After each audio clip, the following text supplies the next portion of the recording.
인사드리겠습니다. 안녕하십니까? 네, 반갑습니다. 찬양이 참 좋네요. 저도 오늘 처음 들었습니다. 일부러 연습할 때 가보지도 않고요. 오늘 이렇게 듣기 위해서 연습하는 모습도 보지 않고 했었습니다. 오늘 제가 전해드려야 될 말씀과 연결이 되는 것 같아서 너무 좋은 것 같습니다. 찬양 감사드리고 조금 해요, 그렇죠? 이해해 주. 자랑하는 게 아니라 조금 합니다. 이번에 제가 우리 오산교회 청년회장님께서 사회 보시면서 소수원교회 오산교회 연합수련회라고 하셨는데, 아까 제가 회장단하고 잠깐 교제하면서 소수원 오산하면 왠지 이렇게 좀 분리되는 느낌이 들어서 제가 오늘 내일 그냥 오서 연합수련회로 하자고 했었습니다. 일부러. 그래서 오산을 먼저, 그리고 소수원에서 오서 연합수련회. 또 오소서 하는 거 비슷하죠? 그래서 하나로 제가 이렇게 좀 같이 교제할 수 있는 시간을 했으면 좋겠다라는 생각으로 아까 그렇게 교제를 했었습니다. 괜찮죠? 예. 소호하면 좀 이상해서 오서로 했습니다. 다음번에는 서우로 한번 해보죠. 오늘은 하여튼 오서. 그래서 내일까지 우리가 오서 연합수련회 같이 하는 걸로 하겠습니다. 기도하고 시작하겠습니다. 사랑이 많으신 자비로우신 우리 아버지 하나님, 오늘 이렇게 우리 오서 연합 수련회를 또 우리 청년들과 함께 할 수 있도록 인도해 주심을 감사드립니다. 우리 청년들에게 하나님의 말씀을 또 전할 수 있도록 인도해 주시고, 또 이 수련회를 통해 함께 교제하고 또 함께 많은 게임과 또 계획 가운데 더욱더 하나가 될 수 있도록, 그래서 우리 청년들이 정말 주님께 영광이 되고 기쁨이 되는 그러한 수련회가 될 수 있도록 인도하여 주시기를 원합니다. 이 둔한 입술에 하나님의 말씀을 허락하셨습니다. 오직 하나님의 말씀만 잘 전할 수 있도록, 그래서 우리 청년들에게 하나님의 그 귀한 사랑을 또 온전히 전할 수 있도록 역사하여 주시옵소서. 이 수련의 시종 오직 아버지 하나님께만 의지합니다. 도와주시고 함께 하시고, 무엇보다 아무 사고 없이 마무리 잘하고, 또 우리 청년들이 하반기 더욱더 주님 안에서 열심히 또 신앙생활 잘할 수 있도록 인도하는 귀한 또 시간들로 채워주시기를 원합니다. 모든 것 언제나 우리를 사랑하시는 예수님 이름으로 기도드립니다. 아멘. 네, 함께 마태복음 28장을 보도록 하겠습니다.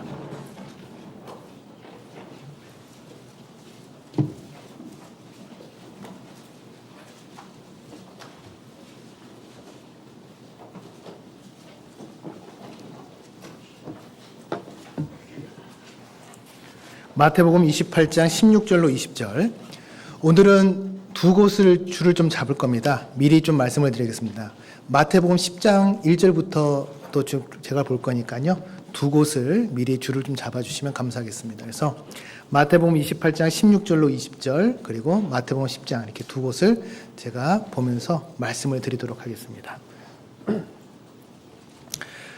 마태복음 28장 16절부터 20절입니다. 제가 먼저 읽도록 하겠습니다. 11 제자가 갈릴리에 가서 예수의 명하시던 산에 이르러 예수를 배웠고 경배하나 오히려 의심하는 자도 있더라. 예수께서 나와 일러 가라사대 하늘과 땅의 모든 권세를 내게 주셨으니 19절 20절은 같이 읽겠습니다. 그러므로 너희는 가서 모든 족속으로 제자를 삼아 아버지와 아들과 성령의 이름으로 세례를 주고 내가 너희에게 분부한 모든 것을 가르쳐 지키게 하라. 볼지어다 세상 끝날까지 너희와 항상 함께 있으리라 하시니라. 예, 오늘 함께 생각해 볼 말씀 제목을 우리 회장님이 말씀해 주셨는데요. 바로 그리스도 제자의 삶입니다. 우리가 그리스도의 제자라는 것은 너무나 잘 알고 있죠. 그리고 실제로 우리가 구원받은 후 제자로서의 삶을 살기 위해서 많은 또 수고와 노력을 할 겁니다. 특히 우리 청년들이 그런 수고와 노력을 하고 있음을 저 역시 잘 알고 있기에 굳이 제가 이 말씀을 전해야 될까라는 생각도 해봤어요. 그리고 무엇보다 이 마태복음 28장 16절로 20절은 너무나 많이 또 다른 목사님들에게 들었을 거고, 또 10장에도 그 12명의 제자를 부르시는 것에 대한 내용이거든요. 그럼에도 불구하고 제가 이 두 개의 장을 좀 본문으로 택하신 일이 있다는 겁니다. 왜 그것을 택했을까? 우리는 먼저 구원을 받은 후 기쁨과 감사함으로 살아가고 있지만 솔직히 때때로는 어때요? 힘들고 어려울 때가 더 많죠. 또 청년으로서 여러 가지 유혹과 시험에 넘어질 때가 참 많습니다. 그러다 보면 내가 정말 주님을 경배하고 주님과 함께 살아야 되는데 그렇지 못한 내 자신을 발견하면서 자책이 되고 낙심이 되고 또 심지어는 신앙생활을 포기하는 경우까지 이르거든요. 하나님은요, 그런 우리를 부르셨는데 여기를 다시 한번 보시면 16절을 보겠습니다. 11제자가 갈릴리에 가서 예수의 명하시던 산에 이르러 예수를 배웠고 경배하나 그랬죠. 자, 여기 보시면 경배라는 말이 있습니다. 경배는 당시에 누구에게만 할까요? 왕, 그렇죠. 왕. 진정한 만왕의 왕이 누구시죠? 하나님이시죠. 그 하나님께만 경배를 해야 됩니다. 근데 지금 누구한테 경배를 하고 있습니까? 예수님께 하고 있거든요. 이것은 예수님을 이제 하나님의 아들로 인정한 거죠. 왜 그렇습니까? 십자가에 못 박혀 돌아가셨다가 3일 만에 부활하셨어요. 그리고 그 부활의 모습을 보여주니까 이 제자들은 이분이야말로 우리가 믿는 참신, 바로 여호와 하나님의 아들이라는 것을 인정한다는 거죠. 자, 이 경배하다는 뜻은요, 입맞추다라는 원어를 갖고 있습니다. 왜 입맞추냐? 경배할 때 어디다 엎드리죠? 땅에 엎드리죠. 그러니까 땅에 입을 맞추게 된다 해서 입맞추다라는 뜻도 있습니다. 자, 우리는 그 경배라는 말을 통해서 좀 생각해 볼 것이 있어요. 자, 마태복음, 여기 줄을 잡으셨죠? 4장을 한번 또 보겠습니다. 제가 오늘 드릴 말씀이 많은데 이것을 1시간 반 안에 소화를 할지 모르겠습니다. 하여튼 최선을 다해 보도록 하겠습니다. 마태복음 4장 8절입니다. 마귀가 또 그를 데리고 지극히 높은 산으로 가서 천하만국과 그 영광을 보여 가로되 만일 네가 내게 엎드려 경배하면 이 모든 것을 내게 주리라. 10절은 같이 읽겠습니다. 이에 예수께서 말씀하시되 사단아 물러가라. 기록되었을 때 주 너의 하나님께 경배하고 다만 그를 섬기라 하였느니라. 자, 여기 예수님도 누구만 경배하라고 말씀하고 계세요? 하나님만 경배하라고 했죠. 자, 근데 그 하나님만 경배하던 사람들이 지금 누구를 경배합니까? 예수님을 경배하고 있어요. 자, 근데 놀라운 것은 예수님을 경배하는데 오히려 뭐라고 됐죠? 의심하는 자도 있다고 했습니다. 자, 이게 무슨 말일까요? 내가 전에 보았던, 정말 나와 함께 했던 그 예수님이 맞는 것 같고, 그리고 십자가에 못 박혀 돌아가신 그분도 맞는 것 같은데, 어떻게 부활해서 지금 이 자리에 있냐는 거죠. 내가 그 분을 하나님의 아들로 인정하지만, 막상 내 안에는 의심이 있을 수 있다는 거죠. 자, 그러면 이 제자들은 구원을 받은 사람들일까요? 구원을 못 받은 사람들일까요? 갑자기 헷갈리죠? 결론부터 말씀드리자면 예수님은 부활을 구원받은 사람들에게만 보이셨습니다. 바로 제자들에게만 보이셨잖아요. 그러면 우리도 생각해 볼 수 있죠? 구원받고 주님 안에서 신앙생활 하지만 우리의 믿음이 약해질 수도 있고 실제로 의심이 들어올 때도 있어요, 없어요? 있거든요. 그 가운데 교훈을 받는 겁니다. 무엇보다 당시에 예수님이 3일 만에 부활했었을 때 이 로마의 병정들을 종교 지도자들이 돈으로 어떻게 했죠? 제자들이 그 시체를 가져갔다고 거짓말을 시켰잖아요. 그리고 그것을 오늘날까지 소문으로 남겨지게 해놨습니다. 28장 15절을 보시면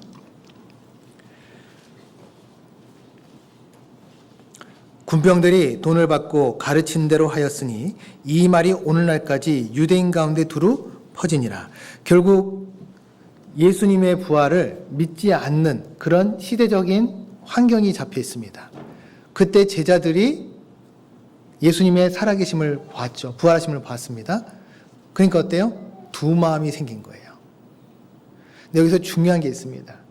자, 예수님을 십자가에 못 박아 죽이는 것, 그것도 엄청난 일이지만 예수님의 부활을 부인하는 것은요, 더 큰 죄입니다. 왜 그럴까요? 그것은 바로 성령을 회방하는 죄이기 때문에 그래요. 마태복음 12장을 보겠습니다.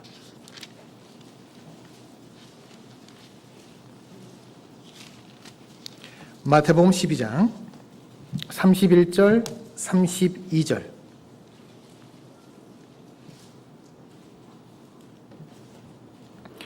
(31절) (32절) 또 같이 읽겠습니다. 그러므로 내가 너희에게 이르노니 사람의 모든 죄와 회방은 사하심을 얻되 성령을 회방하는 것은 사하심을 얻지 못하였고 또 누구든지 말로 인자를 거역하면 사하심을 얻되 누구든지 말로 성령을 거역하면 이 세상과 오는 세상에도 사하심을 얻지 못하리라. 자, 예수님의 부활은요, 바로 우리에게 성령님이 오시는 결정적인 일이거든요. 근데 그 부활을 믿지 않으면 결국 무엇을 믿지 않는 겁니까? 성령님을 회방하는 죄예요. 결코 사하심을 얻지 못하리라. 이걸 우리가 속된 말로 2번 죽이는 일이죠. 제가 아까 오늘 오면서 제가 차로 올 때 이제 형제자매님들과 같이 이 얘기를 했거든요. 이게 2번 죽이는 일이에요. 예수님을 못 박아 죽이는 일도 큰 일이지만 그것은 회개할 수 있습니다. 근데 부활을 믿지 않고 그것을 저버리는 것은 바로 성령 회방죄가 돼요.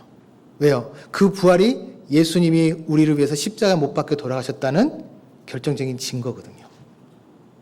그리고 우리에게 영원한 소망을 주시는 영생의 그 소식을 부활로 나타내 보이셨거든요.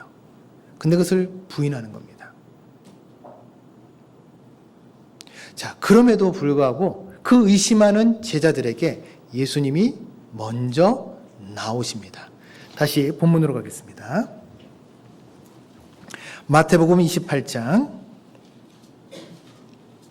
18절입니다. 마태복음 28장 18절. 예수께서 나와 일러 가라사대 하늘과 땅의 모든 권세를 내게 주셨으니. 자, 여기 보시면요, 의심하는 제자들에게 누가 나오셨죠? 예수님께서 나오신 거예요. 예수님께서 부르신 게 아닙니다. 예수님께서 어떻게 하셨다고요? 직접 나타내 보이셨어요. 자, 이건 큰 일이죠. 지금도 우리 형제 자매님들 중에 혹시 자신의 믿음을 의심하는 분이 계실 수 있어요. 예수님은 그분을 아실까요? 모르실까요? 아세요. 그리고 그분에게 나오십니다. 왜 나오실까요? 바로 예수님은 18절 하늘과 땅의 모든 권세를 가지신 분이거든요. 이 세상의 모든 만물을 다스리는 분일 뿐만 아니라 세상의 모든 권세를 하나님께로부터 받은 분입니다. 그 예수님께서 직접 우리에게 나타나 보이시는 거예요. 자, 우리는 믿음이 약해질 수도 있고 또 믿음이 클 수도 있습니다. 수로보니게 여인이 귀신 들린 자신의 딸 때문에 예수님께 나왔습니다. 그때 예수님께서 뭐라고 하셨습니까? 개들에게 그 양식을 주는 것이 마땅치 아니야 됐죠? 그때 이 수로보니게 여인이 뭐랬어요? 개들도 그 부스러기를 먹습니다. 그때 예수님이 하신 말씀이 여인아, 네 믿음이 뭐라고 했죠? 크다 했거든요. 그리고 모세, 그리고 아브라함, 많은 믿음의 선진들, 그 믿음의 선진들이 하나님을 기다리며 그 살아가는 가운데 믿음이 약하여지지 않았다는 말씀을 들었어요. 로마서 4장을 또 한번 보겠습니다. 로마서 4장 19절입니다.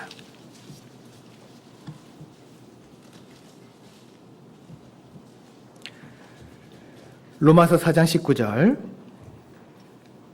그가 백세나 되어 자기 몸에 죽은 것 같음과 사라의 태에 죽은 것 같음을 알고도, 같이 읽겠습니다.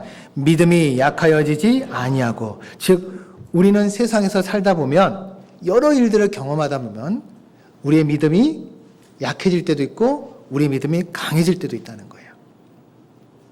하나님은 그런 우리에게 먼저 나오셨죠. 그 나오셔서 우리에게 말씀하신 겁니다. 다시 본문으로 가겠습니다. 마태복음 28장 16절입니다.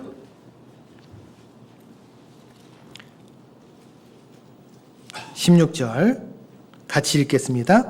11 제자가 갈릴리에 가서 예수의 명하시던 산에 이르러. 저는 여기서 중요한 게 하나 있어요. 그러면 그 의심하는 제자들이 예수님이 정말 참 신이고 그 예수님이 모든 권세를 가지신 분이라는 걸 알기 위해서는 물론 예수님께서 나오셨지만 제자들도 어떻게 했습니까? 그 예수님께서 명하시는 곳에 갔죠. 우리도 가야 됩니다. 와야 된다는 거죠. 우리가 함께 와서 함께 그 예수님을 만날 때, 즉 우리가 말씀 가운데 그 예수님을 만날 때 예수님은 우리 안에 믿음을 굳건하게 해주시고 또 우리를 하나님의 제자로서 그리스도의 제자로서 우리를 쓰신다는 거예요. 하나님은 의심하는 자들을 심판하신 것이 아니라 바로 권세를 주신 분임을 분명히 깨닫게 하시고 그리고 그 의심하는 자들도 받아주셨습니다. 그뿐이 아니죠. 19절을 보시면 그러므로 너희는 뭐라고 했습니까? 가서 그랬죠. 어딜 갈까요? 바로 모든 족속으로 제자를 삼는 대로 가랬습니다. 즉 예수님은 의심하는 자들을 부르셨습니다. 그리고 그 사람들에게 모든 권세를 가진 분이라는 걸 분명히 말씀하시고 또 이제 제자로서의 쓰임을 받게 하기 위해서 가게 만드신 거예요. 모든 족속으로 제자를 삼도록. 그럼 먼저 그 제자들이 주님 앞에서 온전해져야겠죠. 우리는 그 온전해지는 것이 그리스도 제자의 삶이라고 말할 수 있습니다. 어떻게 하면 그러면은 우리가 온전해질 수 있을까? 우리의 믿음이 약하고 우리의 믿음이 강해질 때 우리가 정확하게 모든 족속으로 제자를 삼으라는 그 예수님을 바라볼 때 그래서 20절에 이렇게 말씀하시죠. 내가 너에게 분부한 모든 것을 가르쳐 지키게 하라. 뭐라고 했죠? 그 다음이 볼지어다. 이제 볼지어란 뭡니까? 우리에게 보여주시는 거죠. 즉 우리가 주님이 가라는 곳으로 가고 그리고 경배할 때 우리 마음에 의심하는 것들이 있을 수 있습니다. 하지만 그런 사람들에게도 예수님은 나타나 보이세요. 그리고 그 나타내 보이신 뿐만 아니라 이제 우리를 또 다른 곳으로 가게끔 하십니다. 많은 사람들에게 하나님의 말씀을 전할 수 있도록. 그리고 볼지어다 했습니다. 무엇을 봐야 됩니까? 내가 세상 끝날까지 너희와 항상 함께 있으리라. 주님은 우리를 그냥 보내시는 게 아니라 우리와 함께 하신다고 말씀하세요. 그래서 우리는 그리스도 제자로서의 삶을 살아갈 수 있는 겁니다. 즉 내가 믿음이 약해지고 또 내가 많은 어려움이 있더라도 그때 항상 내 옆에 누가 계십니까? 함께 계시는 예수님이 계세요. 우리가 그 예수님을 잊고 살지 예수님은 절대로 우리를 잊지 않습니다. 그래서 오늘 우리는 그 그리스도 제자의 삶이라는 주제로 한번 생각해 보는 시간을 가지려고 합니다. 자, 그러면 제자를 어떻게 부르셨을까요? 그것이 바로 마태복음 10장에 있죠. 여기 줄을 잡으셨죠? 마태복음 10장으로 가겠습니다. 마태복음 10장입니다. 마태복음 10장도 미리 줄을 잡아주시면 감사하겠습니다.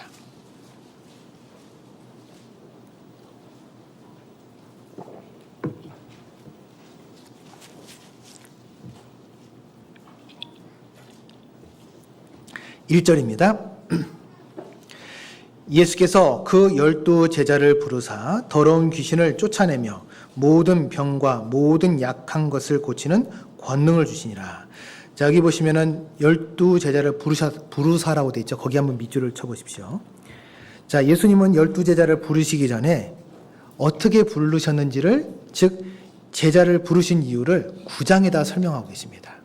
9장 35절을 보겠습니다. 예수께서 모든 성과 촌에 두루 다니사 저희 회당에서 가르치시며 천국 복음을 전파하시며 모든 병과 모든 약한 것을 고치시니라. 자, 예수님은 두루두루 다니셨죠. 많은 회당에 가셔서 이제 병든 자들, 약한 자들을 고쳐주실 뿐만 아니라 복음을 전했습니다. 근데 그 일을 혼자 하기 너무 힘든 거예요. 무엇보다 예수님 마음이 36절에 보시면 무리를 보시고 민망히 여기셨댔죠. 이 민망히 여기신다는 것이 바로 단상이라는 건데요. 단장은 뭐냐면요. 창자가 끊어지는 고통입니다. 즉 우리 어머니들이 자녀가 아플 때 그 마음이 그냥 애달는 그런 마음이 있죠. 그게 바로 이 민망히 여기는 거예요. 예수님은 우리를 그 창자가 끊어지는 고통과 같이 그렇게 애달게 생각하고 계신 겁니다. 그래서 36절 무리를 보시고 민망히 여기시니 이는 저희가 목자 없는 양과 같이 고생하며 유리함이라. 왜요? 바로 마귀에게 속아서 마귀의 종이 돼서 세상에 방황하고 유리하는 사람들이 되었기 때문에 그렇죠. 그때 예수님께서 제자들에게 이렇게 말씀하십니다. 37절 이에 제자들에게 이르시되 추수할 것은 많되 일꾼이 적으니 그러므로 추수하는 주인에게 청하여 추수할 일꾼들을 보내주소서 하라 하시니라. 자, 추수하는 주인이 누구시죠? 하나님이시죠. 그 하나님께 추수할 일꾼을 보내달라고 기도하라는 거예요. 자, 근데 놀라운 것은요. 37절 제자들에게 이르시되 있죠? 거기다 밑줄을 쳐보십시오. 그리고 38절 기도하게 하셨죠?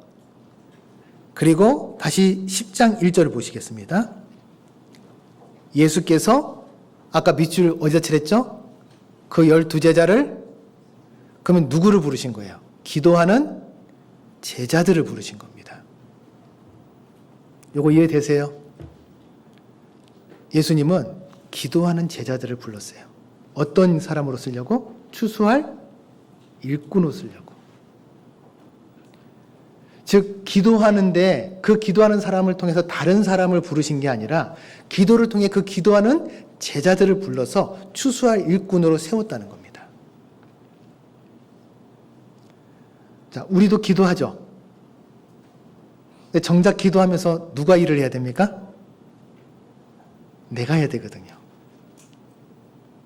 우리는 기도하면서 그 일은 하지 않으려고 해요.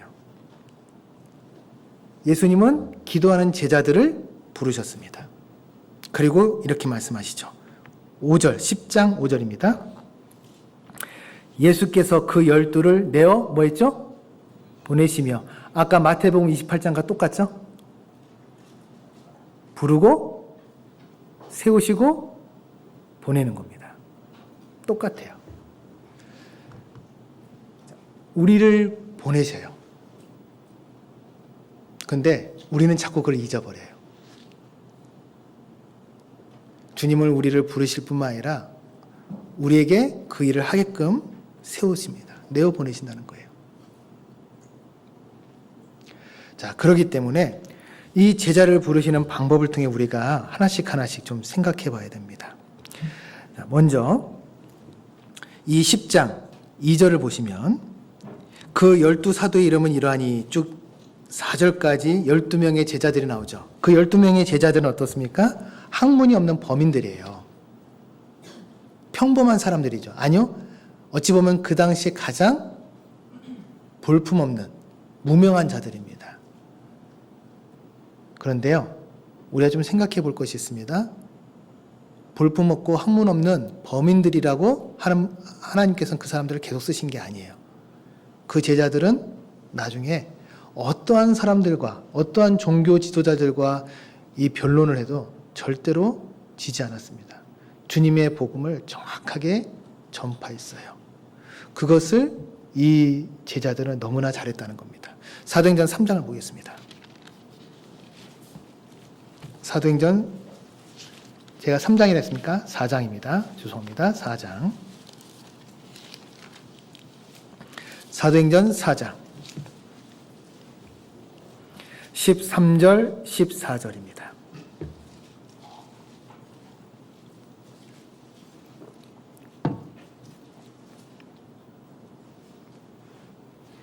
사도행전 4장 13절 14절 찾으셨으면 같이 한 목소리를 읽겠습니다.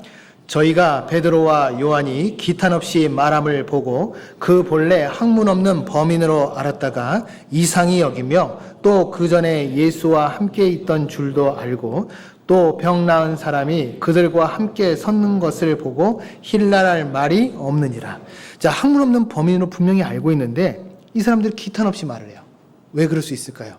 그 안에 진리가 확실하게 있기 때문에 그렇습니다. 하나님의 말씀이 세워져 있기 때문에 그래요. 전에는 정말 범인이었고 연약한 사람들이었습니다. 의심하던 사람들이에요.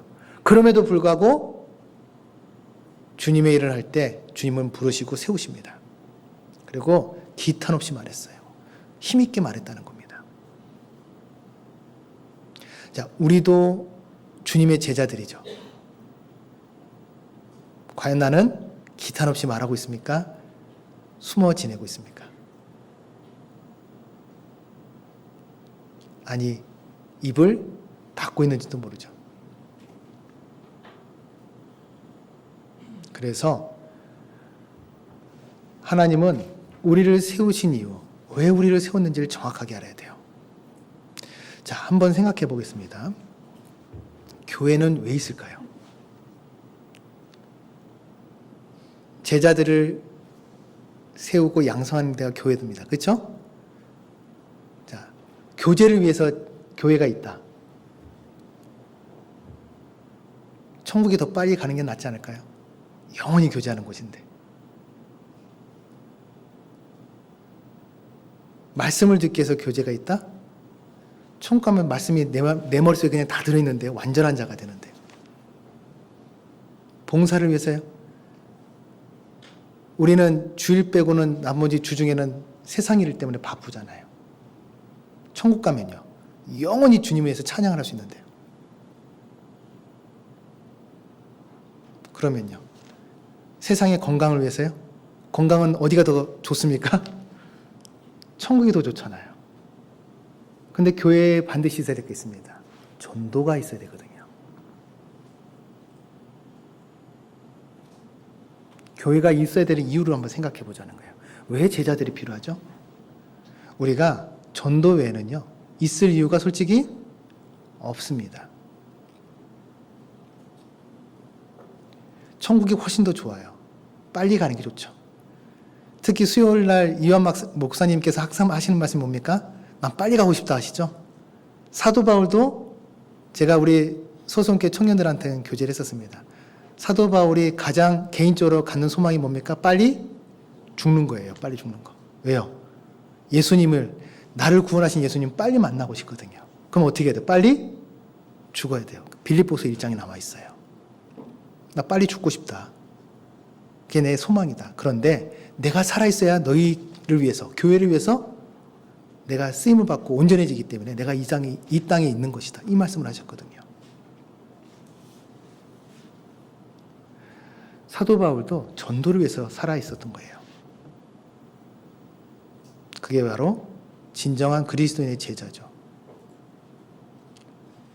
자, 우리가 전도가 아니면 솔직히 이 세상에 있을 이유가 거의 없습니다. 거의.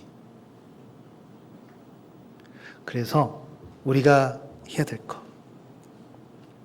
기탄 없이 말하는 것, 결국은 첫 번째 조건, 제자가 해야 될 첫 번째 조건은요, 기탄 없이 말하기 위해서는 반드시 부르심을 받아야 됩니다. 그게 바로 구원이죠. 내가 확실한 구원이 있어야 됩니다. 그리고 또 하나가 있습니다. 우리가 구원받는 것은 신앙의 시작이죠. 성장하기 위해서는 어디에 계속 머물러 있어야 될까요? 그렇죠. 교회에 머물러 있어야 돼요. 그래서 주님을 위해서 살아가기 위해서는 우리는 반드시 교회 가운데 계속 머물러 있어야 됩니다. 히브리서 2장입니다.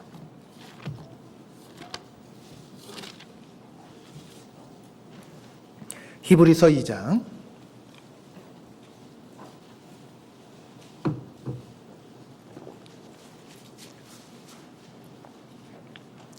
히브리서 2장 12절입니다. 11절부터 보겠습니다. 11절, 12절. 11절은 제가 먼저 읽겠습니다. 거룩하게 하시는 자와 거룩하게 함을 입은 자들이 다 하나에게서 난지라. 그러므로 형제라 부르시기를 부끄러워 아니하시고 12절은 함께 읽겠습니다. 이르시되 내가 주의 이름을 내 형제에게 선포하고 내가 주를 교회 중에서 찬송하리라 하셨으며, 자, 내가 주를 어디서 찬송한다고요? 교회 중에서예요. 그러니까 우리가 교회에 머물러야 되는 이유가 뭡니까? 주님을 온전히 찬양하기 위해서는 교회 안에 머물 때 찬송할 수 있는 겁니다. 그래서 하나님은 그런 우리, 정말 연약하고 나약한 우리를 지켜주실 뿐만 아니라 우리를 제자로 사용하시기 위해서 이 교회를 세우신 거예요. 자, 그러면은 우리는 이 교회에서 어떻게 살아야 되냐? 바로 전도하는 방법을 잘 알아야겠죠. 그 전도하는 방법들을 이제 하나씩 좀 살펴보도록 하겠습니다. 다시 마태복음 10장으로 가겠습니다.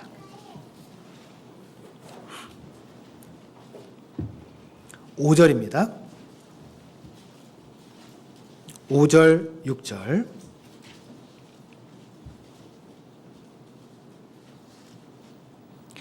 예수께서 이 12를 내어 보내시며 명하여 가라사대 이방인의 길로도 가지 말고 사마리아인의 고을에도 들어가지 말고 차라리 이스라엘 집에 잃어버린 양에게로 가라. 저기 보시면요. 첫 번째, 예수께서 이 12를 내어 보내셨죠. 이 12를 내어 보내셨다는데 이 12를 내어 보내실 때 누가 보내셨냐? 예수께서 이 12를 내어 보내시며 명하여 가라사대 했죠. 누가 내어 보내신 겁니까? 이게 아주 중요해요. 그럼 우리도 전도하러 갑니다. 우리 청년들 전도하러 가죠. 다른 분들한테. 그럼 누가 보내시는 거예요? 예수님께서 보내시는 겁니다. 이건 믿으셔야 돼요. 왜요? 주님께서 보내시지 않으면 그 환경이 전도할 수 있는 환경이 안 돼요. 오해하지 마십시오. 그 사람의 마음이 닫혀 있으면 그러면 예수님께서 안 보내신 거냐? 그 뜻이 아니라 전도할 수 있도록 함께 마음을 모아서 함께 그곳에 우리 형제자매들이 가는 것, 그것을 말하는 겁니다. 그 마음은 하나님도 어떻게 열 수가 없어요. 그건 누가 열어야 됩니까? 본인 스스로 열어야 되죠. 자, 중요한 것은 주님이 보내셨다는 겁니다. 한번 생각해 보겠습니다. 우리 대부분 청년들, 대학생들 빼고는 다 직장 다니시죠? 자, 직장 옆에 동료가 저한테 뭘 시켰습니다. 이건 해도 되고 안 해도 돼요. 그쵸? 맞습니까? 근데 사장님이 시키면요. 해도 되고 안 해도 됩니까? 큰일 나죠. 잘릴 일 있어요? 해야죠. 어떻게든 만들어서 해야죠. 시간을 내서 해야 됩니다. 만약에 대통령이 시키면요. 어떻게 해야 됩니까? 만사 제쳐놓고 해야죠. 집안일이고 뭐고 다 필요 없습니다. 지금 그 일을 해야 돼요. 그런데 한번 생각해 보겠습니다. 아까 모든 만물의 권세를 누가 가지고 계신다고요? 그 예수님이 나를 명하셨습니다. 근데 나는 어떻게 하고 있어요? 주님이 나를 명하셨어요. 나는 지금 어떻게 그 일을 처리하고 있습니까? 혹시 직장 동료 같은 마음으로 처리하고 있지 않아요?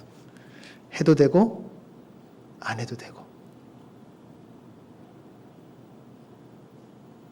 주님 안에서 우리가 주님께서 우리를 불러서 명하십니다. 가라고 하신 거거든요.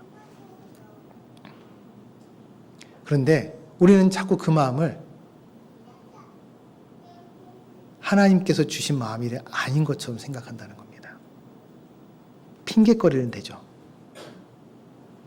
그리고 그 일을 자꾸 등한시하려고 합니다. 무엇으로요? 내 일로, 세상의 욕심으로, 내가 해야 될 것들로 먼저 채우고자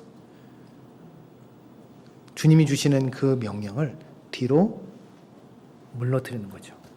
우리가 그러고 있어요. 자, 그리고 다시 보겠습니다. 5절, 예수께서 이 12를 내어보내시며 명하여 가라사대. 자, 12를 보내실 때 여기는 그냥 12만 보내셨다고 되어 있는데 마가복음 6장에는요. 한번 찾아볼까요? 마가복음 6장.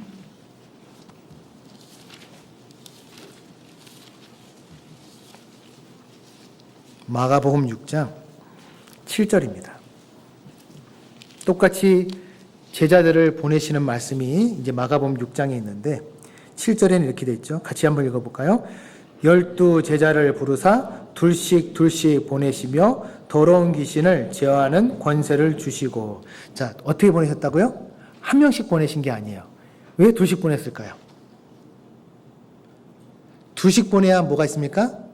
말씀에 힘이 있습니다. 한 사람이 가서 말씀 전하기는 쉽지 않죠. 둘이 가면 어때요? 서로 의지할 수 있습니다. 또 하나 있어요. 둘씩 가면은 어때요? 상대방 때문에 내가 죄를 짓지 않을 수 있어요. 혼자 가면 어때요? 죄도 지을 수 있거든요. 땅 위로 셀 수 있거든요. 근데 둘이 가면은 같이 공모하지 않는 한 그 일을 하지 않게 되죠. 서로 견제하게 됩니다. 즉 구별된 삶을 계속 영위해 나갈 수 있죠. 그리고 이 둘씩 간다는 게 다른 사람에게 복음을 전할 때 큰 힘이 됩니다. 특히 어머니 자매님들 그 말씀 전할 때 어때요? 집에서 비디오를 본다든지 상담할 때 절대 혼자 안 가시죠? 같이 가세요. 막 구역원들이. 왜 그러시죠? 분위기를 조성하는 거예요. 그리고 말씀을 전하실 때 꼭 마치 새로 들은 것처럼 막 이러시죠? 고개 끄덕끄덕 하시면서. 그분들이 한 10번, 20번, 100번 이상 들으신 분들도 있어요. 그럼에도 불구하고 왜 처음 듣는 것처럼 그렇게 하죠? 그래야 새로 듣는 분이 이런 게 그런 것 같구나 공감을 하거든요. 마음이 열리거든요. 구원을 받을 수 있거든요. 우리가 그 일을 하는 것이 매우 중요해요. 그래서 실제로 사도 바울도 그 선교를 할 때, 즉 세계 선교를 처음 했던 곳이 바로 안디옥 교회인데, 안디옥 교회에서 처음에 보낼 때 이 사도 바울만 보냈습니까? 누구와 함께 보냈습니까? 바나바를 보냈습니다. 사도행전 13장입니다.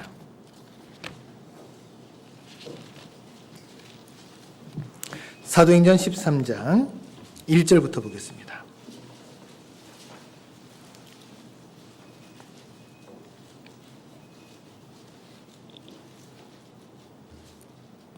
사도행전 13장 1절. 안디옥 교회에 선지자들과 교사들이 있으니 곧 바나바와 니게르라는 시므온과 구레네 사람 루기오와 분봉왕 헤롯의 젖동생 마나인과 및 사울이라. 주를 섬겨 금식할 때 성령이 가라사대 내가 불러 시키는 일을 위하여 같이 읽겠습니다. 바나바와 사울을 따로 세우라 하시니. 자, 바나바와 사울을 따로 세우셨죠. 그리고 이렇게 했습니다. 3절. 이에 금식하며 기도하고 두 사람에게 안수하여 보내시니라. 자, 그때 누가 함께 하시냐? 4절. 두 사람이 성령의 보내심을 받아 있죠. 성령님이 함께 하세요. 자, 왜 두 사람씩 보냈는지. 그것은 바로 동역자가 반드시 있어야 된다는 겁니다. 하나님은요, 제자들을 그냥 각각 따로따로 보내시지 않아요. 함께 보내십니다. 그럼 우리도 해야 될 게 뭘까요? 함께요, 함께. 제가 전에 있었던 교회에서 그 청년회 담당했던 목사님이 계셨는데, 제가 이제 부로 있을 때입니다. 함께 항상 하셨던 말씀이 있어요. 라면 먹읍시다. 함께 라면. 그래서 밤마다 야식을 새벽 1시고 2시고 함께 라면을 먹었어요. 그리고 한 4시, 5시까지 교제하고 한두 시간 자고 수련회를 정말 그렇게 했었습니다. 근데 그때 기억이 정말 많이 남아요. 오늘도 함께 라면 해볼까요? 자매님도 얼굴 붓는다고 안 드실 것 같은데. 우리가 그 함께 하는 것이 너무나 중요하다는 거예요. 그리고 서신서에도 보면 어떻습니까? 사도 바울이 서신서에 항상 동역자들 이름을 마지막에 문안 인사로 기록하죠. 왜 그렇습니까? 바울은 절대로 혼자 하지 않았다는 겁니다. 그렇게 뛰어난 능력을, 많은 지혜를, 지식을 가지고 있는 바울조차도 어떻게 했습니까?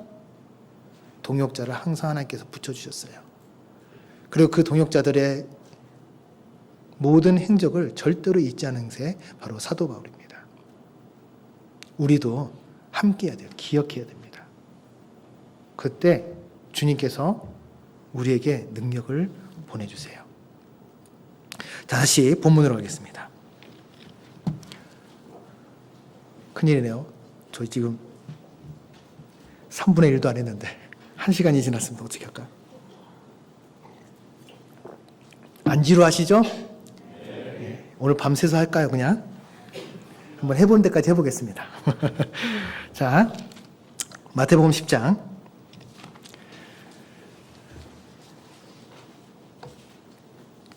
5절 다시 보겠습니다. 예수께서 이 12를 내어보내시며 명하여 가라사대 이방인의 길로도 가지 말고 사마리아인의 고래도 들어가지 말고 차라리 이스라엘 집에 잃어버린 양에게로 가라. 자, 이 말은요, 오해하면 안 됩니다. 그러면은 교회 다니는 사람들에게만 복음을 전하냐 이렇게 자칫 오해할 수 있거든요. 그 뜻이 아닙니다. 이때는요, 예수님께서 공생애를 3년 반 동안 하셨죠. 그럼 결코 긴 시간이 아니에요. 짧은 시간에 빨리 복음을 전해야 됩니다. 무엇보다 사도행전 1장 8절에 뭐라 했습니까? 오직 성령이 너에게 임하시면 너희가 권능을 받고 예루살렘과 온 유대와 사마리아와 땅끝까지 이르러 내 복음이 전파된다 했잖아요. 그럼 예루살렘에 먼저 구원받는 그리스도인들이 있어야 돼요. 그 사람들이 누굽니까? 유대인들이거든요. 그러니까 이 말씀은 한시적인 말씀이에요. 이해되십니까? 빨리 유대인들이 구원을 먼저 받아야 돼요. 제자들뿐만 아니라. 왜요? 그래야 복음이 온 유대와 사마리아와 땅끝까지 복음이 전해지거든요. 자, 그런데 예를 들어서 이방인들의 복음을 전했다 합시다. 당시에. 그럼 어떨까요? 지금 제자들도 마음의 준비가 안 되었어요. 사도행전에 보면은 베드로가 환상 가운데 뭐가 하늘에서 내려왔죠? 부정한 음식들이 내려왔죠? 그거 먹었어요, 안 먹었어요? 안 먹었습니다. 근데 그게 나중에 뭐였습니까? 바로 이방인들에게 복음을 전하는 하나님의 뜻이었거든요. 그것을 몰랐던 게 바로 이 제자들이었습니다. 제자들도 마음의 준비가 안 됐습니다. 근데 이방인들에게 복음을 전하면 어떨까요? 복음이 전해지지도 않아요. 뿐만 아니라 이방인에게 전하면은 지금 이 이스라엘 내에 있는 종교 지도자들, 그리고 많은 유대인들은 하나님만 믿고 있었는데 뭐가 될까요? 부딪히게 되겠죠. 오히려 복음을 가로막게 되는 겁니다. 그래서 먼저 이 유대인들에게 복음을 전해야 복음이 전 세계적으로 퍼져나갈 수 있는 거죠. 이것은 우리에게도 교훈이 되죠. 자, 우리도 복음을 전할 때 어떤 사람들에게 전합니까? 내 주변에 있는 사람들한테 먼저 전하죠. 사랑, 가족들, 친구들, 지인들, 내가 아는 주변의 사람들입니다. 근데요, 정말 중요한 게 있어요. 내가 좋아하는 사람한테 전해야 될까요? 하나님께서 원하는 사람에게 전해야 될까요? 이게 중요하거든요. 자, 창세기 3장의 마귀가, 사단이 그 아담과 하와 중에 누구를 유혹했습니까? 왜 하와를 먼저 유혹했을까요? 아담은 하나님께 직접 선악과에 대한 말씀을 들었어요. 먹지 말라. 먹는 날엔 정녕 죽으리라. 그리고 그 이후에 갈비뼈를 빼서 하와를 만들어 주셨거든요. 그러면 하와는 누구한테 말씀을 들었습니까? 자신의 남편인 아담에게 들었습니다. 자, 그 아담에게 들었기 때문에 이 말씀이 정확하게 심겨지지 않은 거예요. 그러니까 어때요? 사단은 그것을 보고 하와를 유혹했고 결국은 넘어지게 되죠. 이게 전도하는 방법입니다. 우리도 뭐부터 해야 될까요? 예의주시를 하고 그 가운데 누가 영적으로 갈급한지를 살펴보는 게 중요합니다. 내가 좋아하는 사람, 내가 사랑하는 사람 물론 중요하죠. 근데 더 중요한 건 뭡니까?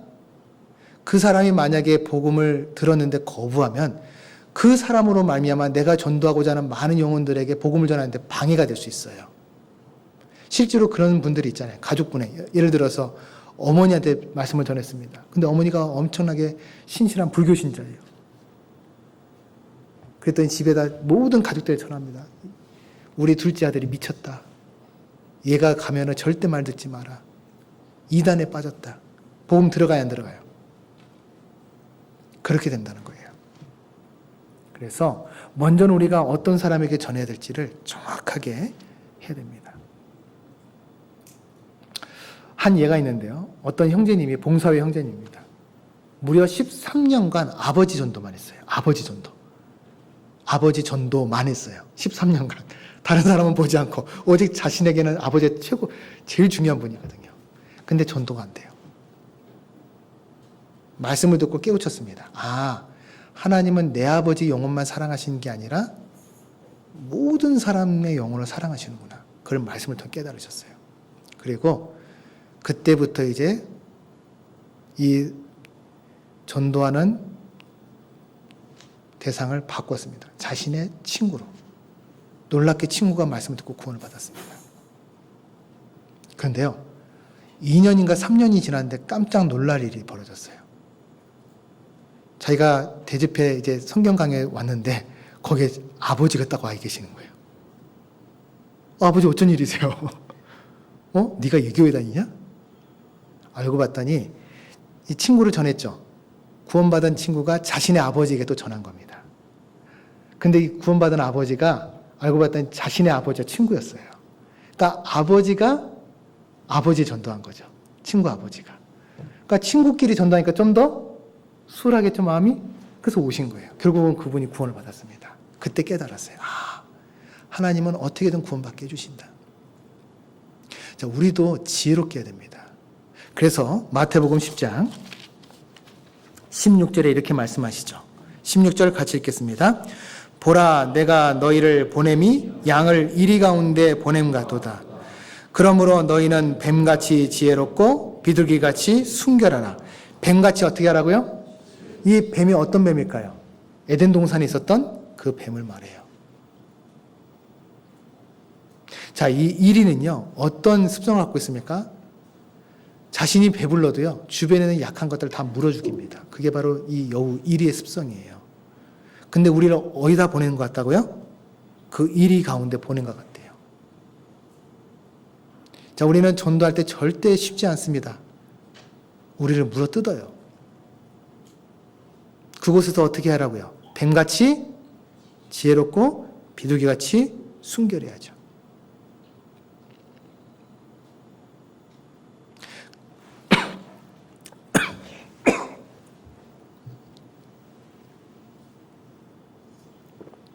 죄송합니다.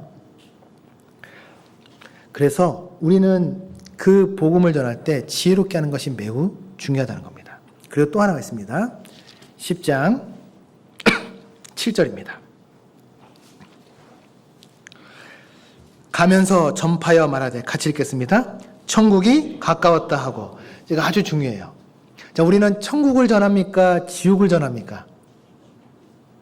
다시 여쭤볼게요. 우리는 천국을 전합니까? 지옥을 전합니까? 근데 꼭 전도할 때 지옥 얘기를 먼저 하시는 분들이 있어요. 특히 사랑하는 가족들한테. 말씀 전하다 보면 어때요? 애가 탈거든요. 속상하거든요. 그럼 어떻게 합니까? 아버지, 어머니 그렇게 하시면 지옥 가요. 그럼 마음이 더 다쳐요. 예수님도 뭐라고 말씀하셨습니까? 천국이 가까웠다. 우리 메시지는요, 천국을 전하는 거예요. 지옥을 전하는 게 아닙니다. 자칫하면요, 지옥을 전할 수 있어요. 우리의 메시지는 분명하죠? 뭘 전한다고요? 천국입니다. 자, 구원받은 그리스도인은요, 예수님이 재림하실 때 어디 가죠? 그러니까 천국의 메시지를 전해야죠. 왜 지옥의 메시지를 전하냐는 거예요. 우리가 가는 곳이 어딘데요?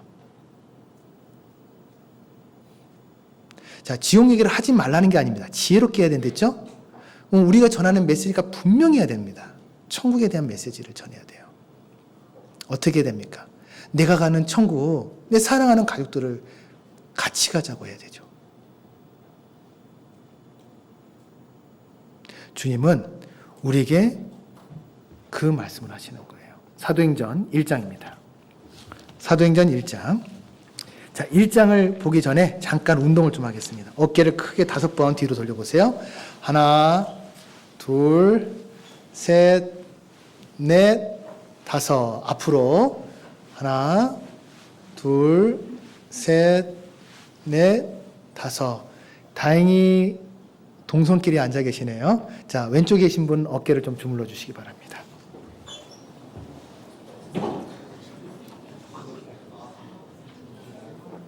혼자 계신 분은 어떻게 제가 주물러 드릴까요? 제가 어떻게 해드렸으면 좋겠는데. 자, 반대쪽입니다. 반대. 오늘 저녁 맛있게 드셨죠? 네, 피곤하실 때예요. 네, 저도 솔직히 서 있지만 되게 피곤합니다. 오늘 종일 지금. 자, 앞에 이제 보시고요. 고개 한번 돌려보겠습니다. 5번만 왼쪽으로 돌리겠습니다. 왼쪽으로 하나, 둘, 셋, 넷, 다섯. 반대로 하나, 둘, 셋, 넷, 다섯. 이제 잠 좀 깨시나요? 예, 바로 시작하겠습니다. 주무시는 분은 안 계시는데요. 혹시나 해서 제가 했습니다. 제가 눈을 감는 건 용서가 돼요. 눕지만 마세요. 제 마음이 여리거든요. 누우시면요, 저 이제 말씀 못 전합니다. 힘들어지니까. 자, 1장 3절입니다. 사도행전 1장 3절.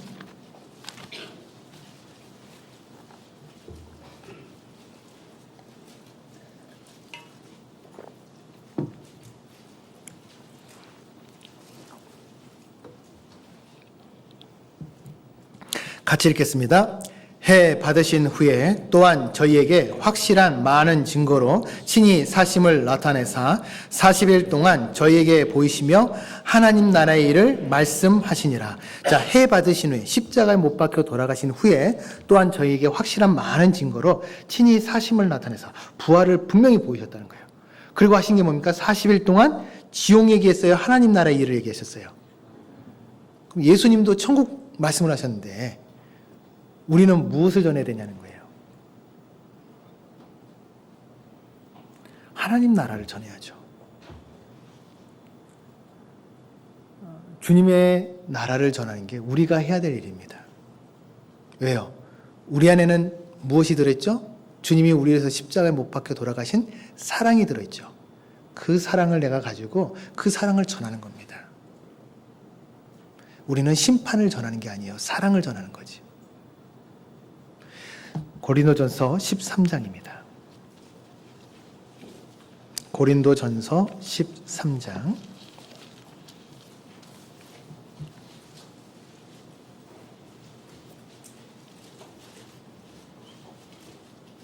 13장 1절부터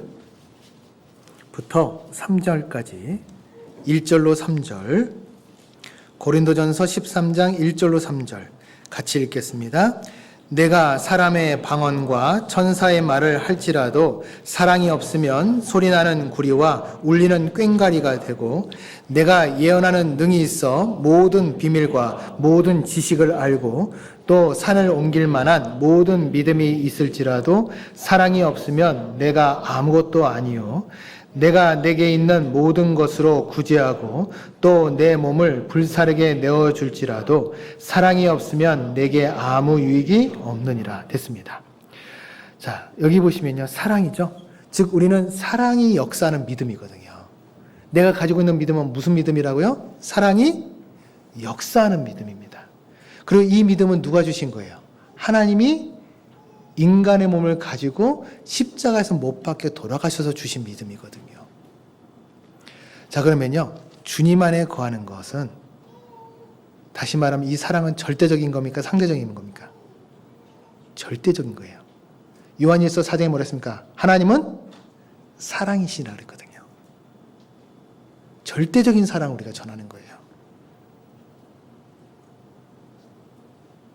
내가 가지고 있는 사랑이 절대적이라는 것을 내 마음에 딱 깊게 박아놓으면요. 절대로 우리가 복음을 전할 때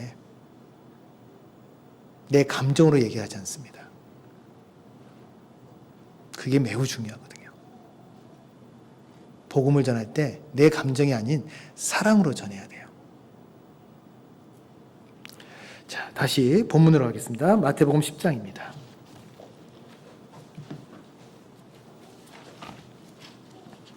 마태복음 10장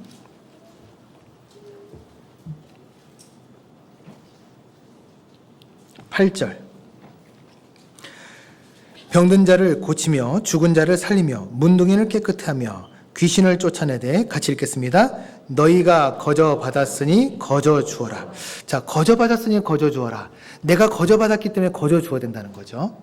근데 한번 생각해 보죠. 내가 구원받을 때는 솔직히 거저 받았죠. 내가 전도할 때는 거저 줘요? 많은 희생과 수고, 그리고 정말 내 물질이 다 들어가야 한 영혼이 전도가 됩니다. 근데 왜 거저 받았으니 거저 주라고 하실까요? 안 맞잖아요.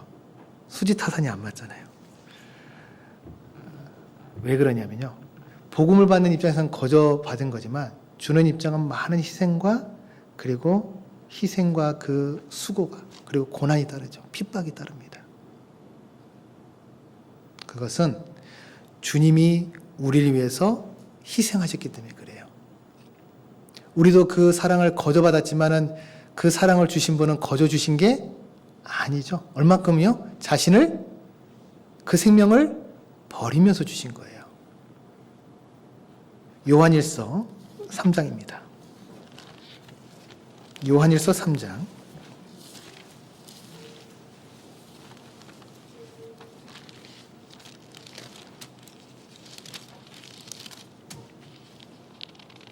요한일서 3장 16절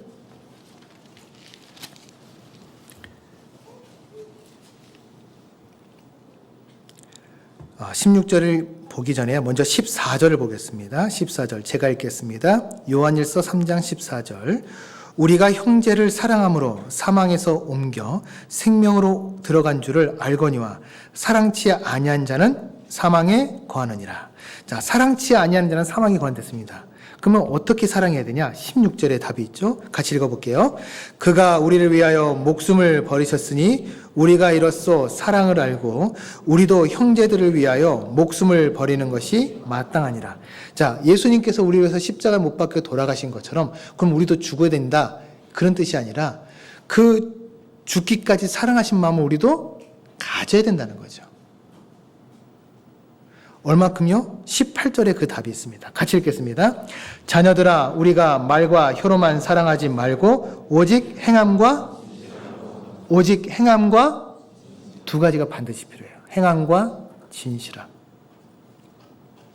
내가 진실하게 사랑하지 않고 위선적인 사랑을 전하면요.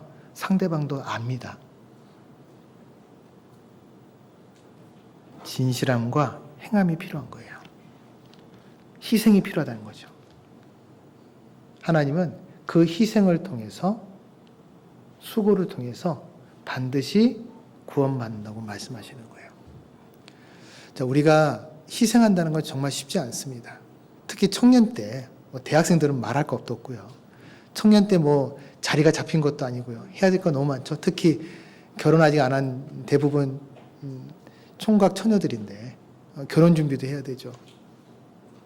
거기서 내가 전도하는데 희생한다는 건 결코 쉽지 않습니다.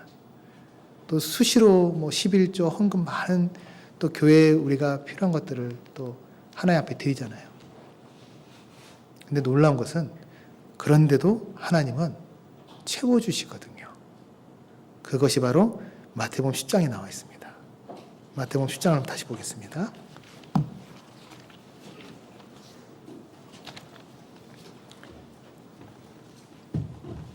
9절, 10절. 마태복음 10장 9절, 10절. 너희 전대에 금이나 은이나 동이나 가지지 말고 여행을 위하여 주머니나 두벌 옷이나 신이나 지팡이를 가지지 말라. 같이 읽겠습니다. 이는 일꾼이 저 먹을 것 받는 것이 마땅함이니라. 자, 무슨 말입니까? 전도하는데 하나님께서 필요한 건 다 주신다는 거예요. 경험해 보신 분들은 아실 거예요. 내가 전도를 해서 희생하고 수고해서 많은 물질을 그 가운데 썼는데 나중에 돌아보면 어때요? 채워져요, 안 채워져요? 대답이 없으시네요. 해보신 분들은 안다니까요. 채워져요. 아니요, 하나님께서는 어떤 분들에게 흔들어 넘치도록 주십니다. 저는 그런 경우도 많이 봤습니다. 사업하시는 분들, 특히 이제 제가 아는 분들 몇 분 중에 사업을 하시는 분들이 있는데요. 이분들은 사업이 부예요. 전도하기 위해서 사업을 해요. 그런 분들이 몇 분 계십니다. 근데 그분들하고 제가 교제를 하다 보면요. 제가 이해가 안 될 때가 있어요. 목사인 저도. 저렇게까지 해야 될 필요가 있을까? 근데 그렇게 해야 된대요. 본인들은. 왜냐? 경험을 했거든요. 그렇게 할 때 하나님께서 부어주시는 걸 경험했거든요. 희한하게 되지 않을 것 같은 그런 사업이 자기가 따는 경우가 있어요. 체결이 되는 거죠. 전도했을 뿐인데. 안 된 거라고 생각했는데 갑자기 사업이 잘 될 수도 있습니다. 물론 우리가 그걸 보고 전도하는 건 아니죠. 하지만 그런 분들은 오직 머릿속에 그것만 있어요. 마음속에. 제가 심지어 어떤 분을 봤냐면요. MP3를 한 10개 정도 갖고 다니세요. MP3. 거기다가 말씀을 단뜩 집어넣고. 이분이 가는 게 매일 사우나를 갑니다. 사우나. 저는 솔직히 그분을 처음엔 판단했습니다. 사우나를 아무리 돈을 많이 번다고 매일 사우나를 가나? 그렇게 할 일이 없나? 이 바쁜 와중에. 근데 이분이 가는 이유가 있어요. 사우나 가서 이렇게 슥 하면서 주변을 보는 거예요. 그리고 말을 겁니다. 그리고 말씀을 들을 것 같다 그러면 그 MP3를 그냥 드리는 거예요. MP3 솔직히 뭐 4, 5만 원 정도 하잖아요. 근데 그분이 그게 한 10개씩 갖고 있습니다. 그럼 얼마입니까? 꽤 많은 돈입니다. 그걸 수시로 나눠주는 거예요. 그냥 무료로. 쓰시라고. 쓰시는데 거기 안에 말씀도 있으니까 말씀 한번 잘 들어보시라고. 놀랍게요.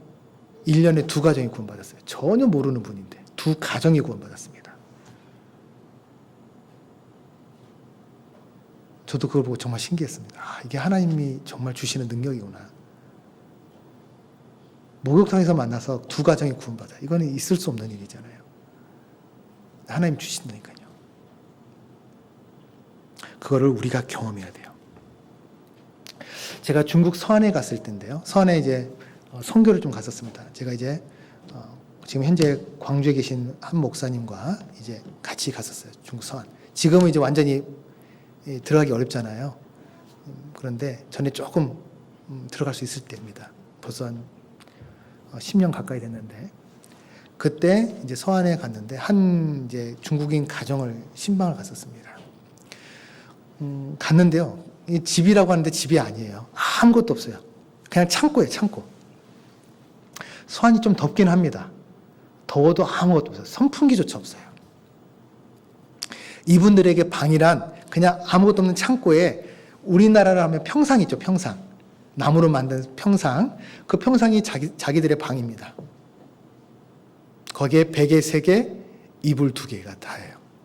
왜 베개 3냐? 젊은 분들이거든요. 부부인데 이제 4살 난 아들이 하나 있었어요. 이분들에게 유일한 재산은요. 철로 된 옛날 자전거 아십니까?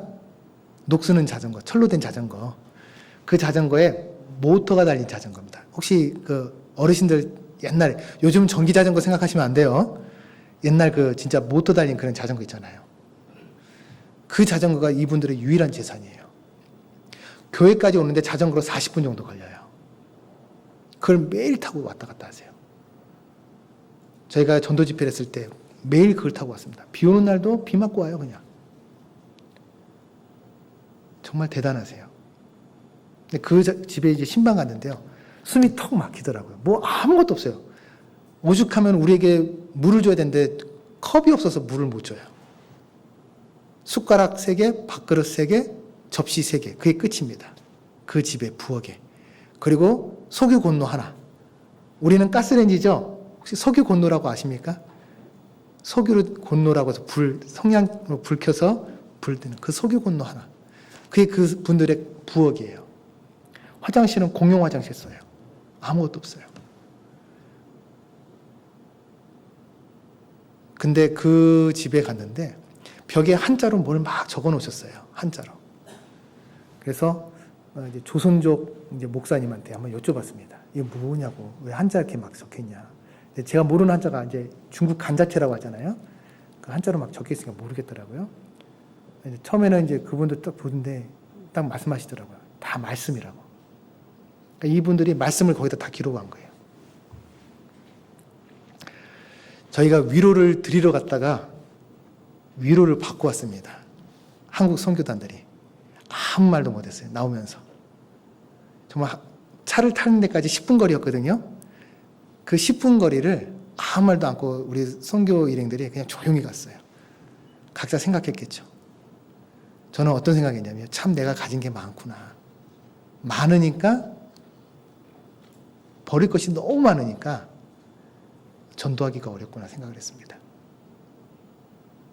그래서 제가 큰 마음 먹고 이제 한국 들어와서 버리기 시작했어요. 다 나눠드리고. 결국 나중에 불편해서 다시 사더라고요. 그런데 우리가 왜 전도가 어렵습니까? 솔직히요. 가진 게 많아요. 버리기 아까운 것들이 너무 많습니다. 주님은 뭐라고 하시죠? 10절 여행을 위하여 주머니나 두벌 옷이나 심리나 지팡이를 가지지 말라. 하나님이 채워주신다는 겁니다. 자, 오해하지 마십시오. 가난하게 살라는 게 아니에요. 내가 무엇을 위해 사느냐가 더 중요하다는 걸 말씀드린 거예요. 우리가 주님 안에서 살아가는 게 무엇을 위해 살아가느냐? 세상을 위해서냐? 하나님을 위해서냐? 그리고 복음을 전할 때는 이렇게 전하라고 하십니다. 10장 11절 아무 성이나 촌에 들어가든지 그 집에 합당한 자를 찾아내어 너희 떠나기까지 거기 머물라. 또 그 집에 들어가면서 평안하기를 빌라. 그 집이 이에 합당하면 너희 빈 평안이 거기 임할 것이요 만일 합당치 아니하면 그 평안이 너에게로 돌아올 것이냐. 자, 어디다 전하라고 하면 가정에다 전하라고 하세요. 제가 아까 말씀드렸죠? 두 가정이 구원받았다고. 가정에 전하는 것이 아주 중요합니다. 자, 가정에 전하는 게 왜 중요할까요? 제가 캐나다 몬트리올 6개월 이제 선교를 다녀왔었습니다. 지금은 이제 그런 일이 없는데 10여 년 전에는 이제 세계 선교가 조금 이제 활성화될 직전이었습니다. 그래서 그 교회를 만들기 전에 단기 선교를 먼저 가서 교회를 만들고 어느 정도 괜찮다 싶으면 이제 선교사를 보냈었거든요. 그래서 제가 이제 몬트리올 1호였어요.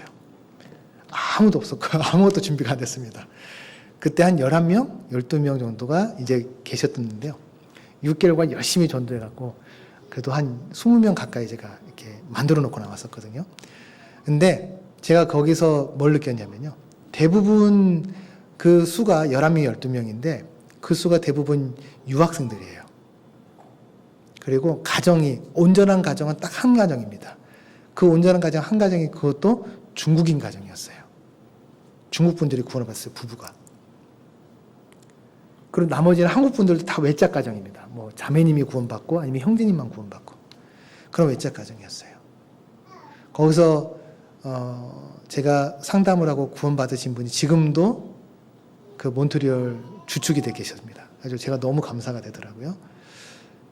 근데 제가 이 말씀을 드리는 게 아니라 거기서 6개월 하면서 제가 뭘 느꼈냐면 진짜 온전한 가정 3가정만 있으면 해볼만 하겠다 이런 생각을 해봤어요. 온전한 가정 3가정만 있으면 복음을 전하는데 한번 해볼 수 있겠다 그런 생각을 해봤습니다. 수는 되는데 힘이 없어요. 가정이 아니니까. 자, 그러면은 우리 청년들은 뭘 하면 될까요? 가정을 어떻게 해요?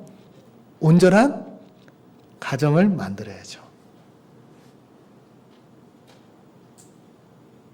온전한 가정을 만들어야 돼요. 세상 가정 말고 온전한 가정을 만들어야 돼요. 내가 그리스도의 제자라면 온전한 가정을 만들어 그 가운데 전파를 해야죠. 자, 혼자 전도할 땐 정말 힘듭니다. 그런데 내 사랑하는 형제가, 내 사랑하는 자매가 이제 나와 함께 합니다. 그럼 어때요? 아무리 시아버지가 무서워도 며느리한테는 시아버지가 그래도 어느 정도 말 듣죠? 죄송합니다, 우리 자매님들. 아버지, 아버님 하면서. 그럼 어때요? 시아버님 마음이 녹아요, 그냥. 며느리가 이렇게 사랑스럽게 하는데. 자, 아무리 장인어른이 우리 아버지가 무서워도 또 사위한테는 또 꼼짝 못 하시는 경우 있잖아요. 사위가 씩씩하게 정말 이렇게 고든 모습을 보여주면 장인어른도 인정하거든요. 그러는 가운데 복음이 열리는 거예요. 마음이 열리면서. 저는 그런 가정들을 꽤 많이 봤습니다. 그래서 청년들이 정말 해야 될 것은 온전한 가정을 세우는 게 너무나 중요해요. 자, 고린도전서 16장입니다. 고린도전서 16장.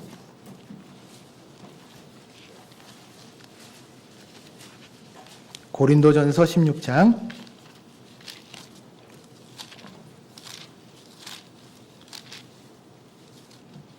19절입니다.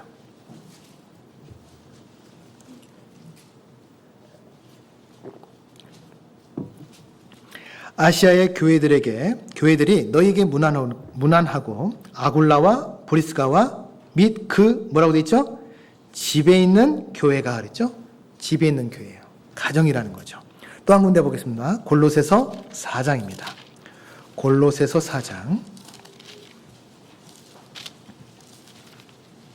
골로새서 4장 15절.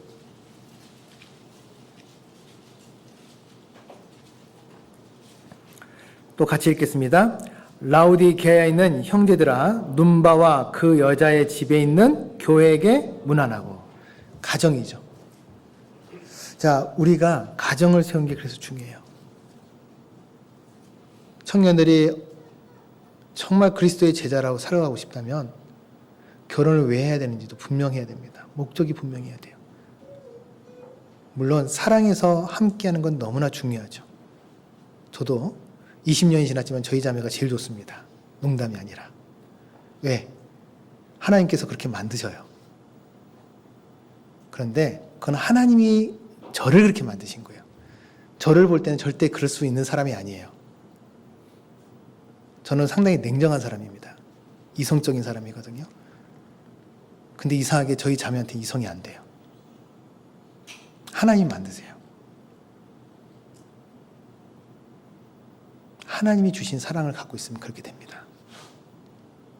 그리고 20년이 지났지만 하나님이 저한테 주신 자매라는 걸 정말 살면서 더 많이 느낍니다. 확실하다. 제가 이 자리에 있는 것도 저희 자매의 덕이라고 생각하거든요. 제가 잘난 게 하나도 없습니다. 그만큼 내조를 잘해주고 뒤에서 잘 받쳐주고 그 가운데 제가 하는 모든 일들을 믿음으로 신뢰로 모든 걸 맡기고 밀어줬거든요. 제가 청년회만 함께하는 게 지금 10년이 넘었어요. 그러다 보면 많은 청년 형제들한테만 전화 올까요? 예? 형제들에게만 전화 올까요? 자매들에게도 엄청나게 많이 와요. 지금이야 이제 소수원에 있으니까 좀 덜한데요. 옛날엔 큰 교회 있었거든요. 그러면은 수시로 전화 옵니다. 그럼 저희 자매 입장에서 솔직히 기분이 육신적인 입장이라면 좋지는 않을 수 있죠. 어쩔 거예요. 근데 아무렇지도 않아요. 왜냐? 제가 떳떳하거든요. 온전한. 항상 저는 떳떳하게 얘기를 하고 드러냅니다. 서로 신뢰를 갖고 있기 때문에. 왜? 주님이 주신 사랑으로 하나가 됐기 때문에. 이것이 정말 올바른 부부의 모습이죠. 자, 오해하지 마십시오. 제가 그래서 올바른 부부로 살고 있다 그 뜻은 아닙니다. 노력하는 사람이라는 겁니다. 이것은 우리가 온전한 가정을 세울 때만 가능한 거예요. 자, 그래서 그 가정을 세울 때 하나님께서 주시는 겁니다. 다시 마태복음 10장을 보겠습니다. 10장을 좀 정리하겠습니다. 10장을 다시 정리해 볼게요. 자, 9장 35절부터 보시면 하나님께서 일꾼을 달라고 기도하랬죠? 그리고 그 기도를 하는 제자들을 10장 1절에 부르셨습니다. 그리고 5절에 그 12를 보내시면서 전도하는 방법을 말씀하셨죠? 자, 그리고 이 말씀이 15절까지 전도하는 방법이 쭉 나와요. 그리고 16절부터 23절까지는 전도하는 과정에는 반드시 고난이 있다는 것을 말씀하십니다. 고난이 있습니까? 없습니까? 있죠. 그리고 24절부터 42절까지는 고난 가운데 하나님께서 반드시 영광으로 상으로 갚아주신다는 말씀이 나와 있어요. 자, 그럼 우리는 전도가 반드시 필요합니다. 전도하면 반드시 뭐가 있다고요? 고난이 따릅니다. 하지만 고난 끝에는 무엇이 있다? 영광이 있다. 근데 거기서 끝이 아니에요. 11장 1절입니다. 같이 읽겠습니다. 예수께서 12제자에게 명하시기를 마치시고 이에 저희 여러 동네에서 가르치시며 전도하시려고 거기를 떠나 가시니라. 자, 밑줄 한번 쳐보실까요? 가르치시며 전도하시려고. 제자들만 보내신 것이 아니라 예수님도 함께 하셨죠. 그럼 우리도 동일하게 지금 우리만 갈까요? 예수님이 함께 가실까요? 함께 가세요. 28장에 아까 말씀도 뭐랬습니까? 너희와 함께 하신다 했잖아요. 함께 하시거든요. 우리만 보내시는 게 아닙니다. 반드시 우리와 함께 하세요. 그 함께 하시는 하나님께서 이제 우리에게 말씀하시는 겁니다. 가르치시며 전도하셨다. 자, 그러면요. 우리도 가르쳐 주기 위해서는 반드시 행해야 되겠습니다. 누가 먼저 가르침을 받아야 될까요? 납니까? 너입니까? 정확히 하면 납니까? 너입니까? 그죠? 나죠, 나. 나부터 가르침을 받아야 돼요. 사도행전 1장입니다. 사도행전 1장 1절. 자, 예수님의 답을 나오면. 예수님께서 하신 순서를 잘 보세요. 1장 1절. 데오빌로여, 내가 먼저 쓴 글에는 무릇, 같이 읽겠습니다. 예수의 행하시며 가르치시기를 시작하신부터. 자, 예수님이 처음에 한 게 뭡니까? 행하셨어요. 그건 뭡니까? 자신이 먼저 실천하시고 그리고 가르치셨다는 거예요. 그럼 우리도 어떻게 해야 됩니까? 가르침을 먼저 받고 다른 이에게 가르쳐야죠. 근데 우리는요, 정작 우리는 스스로 배우지 않으면서 남을 가르치려고 합니다. 그러다 보면 판단하죠. 책망하죠. 교만해져요.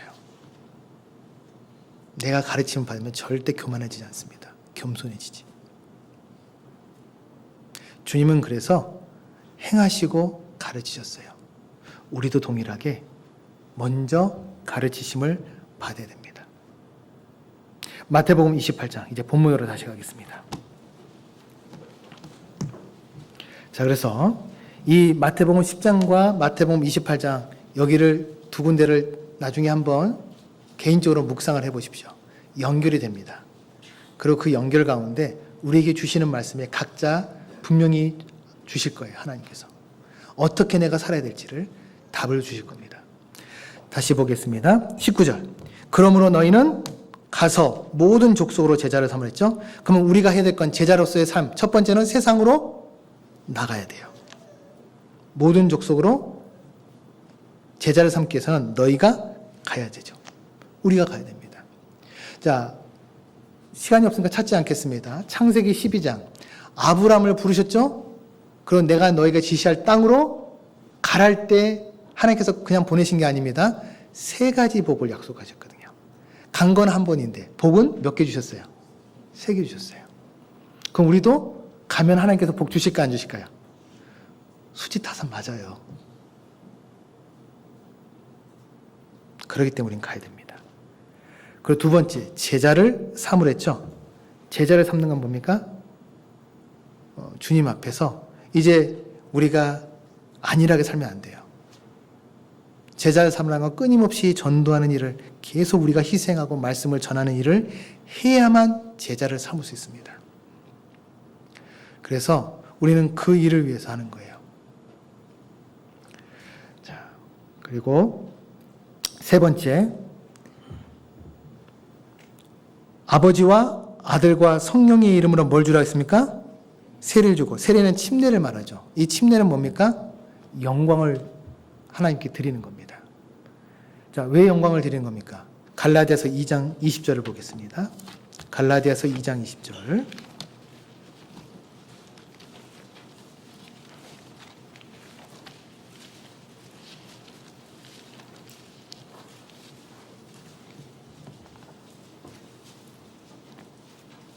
갈라디아서 2장 20절. 같이 한 목소리를 읽겠습니다. 내가 그리스도와 함께 십자가에 못 박혔나니 그런즉 이제는 내가 산 것이 아니요 오직 내 안에 그리스도께서 사신 것이라. 이제 내가 육체 가운데 사는 것은 나를 사랑하사 나를 위하여 자기 몸을 버리신 하나님의 아들을 믿는 믿음 안에서 사는 것이라. 자, 우리는 침례할 때, 물속에 들어갈 때 세상에 있었던 내가 죽는 거죠. 물 밖에 나올 때 나를 위해서 십자가에 못 박혀 돌아가신 주님과 함께 사는 겁니다. 결국 이 갈라디아서 2장 20절이죠. 이제 내가 육체 가운데 사는 것은 나를 위하여 자신을 버리신 하나님의 아들을 믿는 믿음 안에서 사는 겁니다. 이게 바로 하나님께 영광을 돌리는 거죠. 그러니까 모든 족속으로 제자를 삼아 아버지와 아들과 성령의 이름, 삼위일체 하나님의 이름으로 침례를 주는 것은 이제 그 영광을 선포하는 거예요. 그리고 다시 본문으로 가겠습니다. 20절.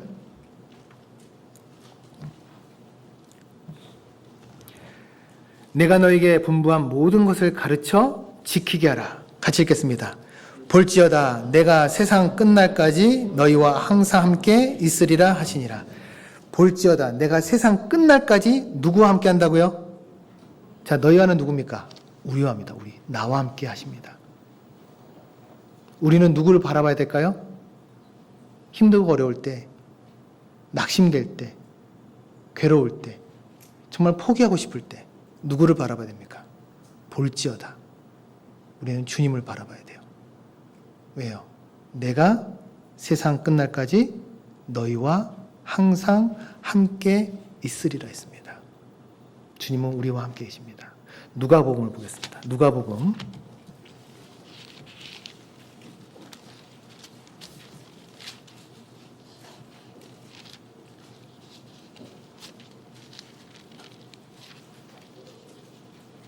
'죄송합니다. 마가복음입니다.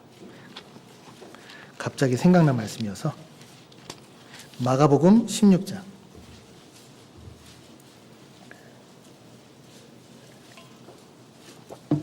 마가복음 16장 19절입니다. 16장 19절.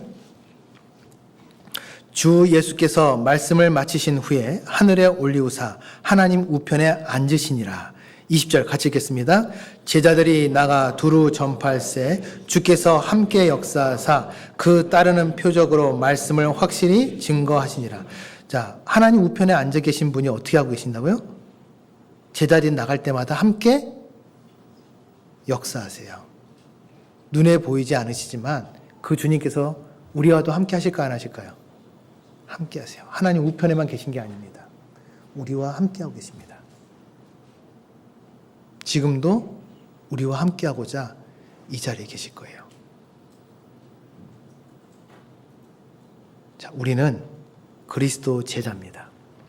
내가 누구만 바라봐야 될까요? 주님만 바라봐야 돼요.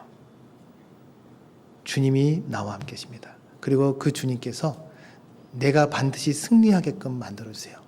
시편 18편 39절에 보시면 대저 주께서 나로 전쟁케 하려고 능력으로 내게 띠띠우사 그랬어요. 전쟁, 영적 전쟁을 위해서 능력으로 내게 띠를 띄우십니다. 주님은 우리를 그냥 보내시는 게 아니에요. 우리에게 능력을 주십니다. 그리고 그 가운데 함께 할 수 있도록 하세요. 자, 마지막으로 시편 27편입니다.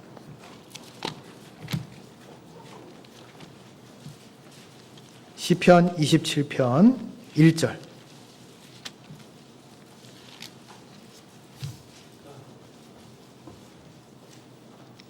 시편 27편 1절 같이 읽겠습니다. 여호와는 나의 빛이요 나의 구원이시니 내가 누구를 두려워하리요. 여호와는 내 생명의 능력이시니 내가 누구를 무서워하리요. 자, 가장 확실한 기초에 우리가 서 있죠. 자, 이 교회는 가장 확실한 기초에 서 있는 겁니다. 그분이 누구시죠? 예수님이세요.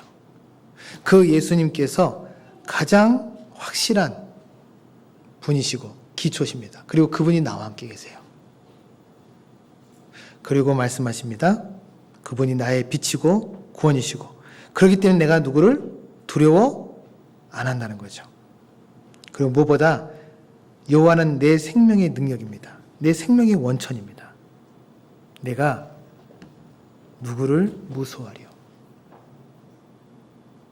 이게 바로 그리스도 제자의 모습이라 생각합니다. 우리가 이 모습으로 담대히 나갈 때 주님께서는 우리와 함께 하신다고 분명히 말씀하셨습니다.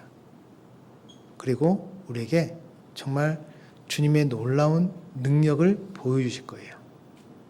우리가 주님 오시기까지 그리스도 제자로서 부끄럽지 않은 그런 우리 오서 청년들이 됐으면 좋겠습니다. 기도하고 마치겠습니다. 사랑의 하나님 감사합니다. 오늘 또 이 연합 수련회 주님께서 함께 할 수 있도록 인도하시고 또 말씀으로 교훈을 받을 수 있도록 역사하심을 감사드립니다.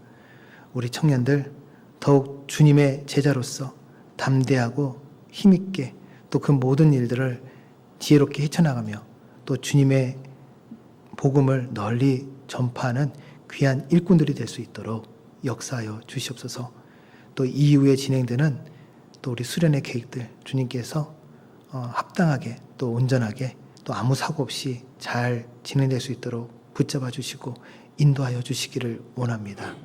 모든 것 언제나 우리를 사랑하시는 예수님 이름으로 기도드립니다.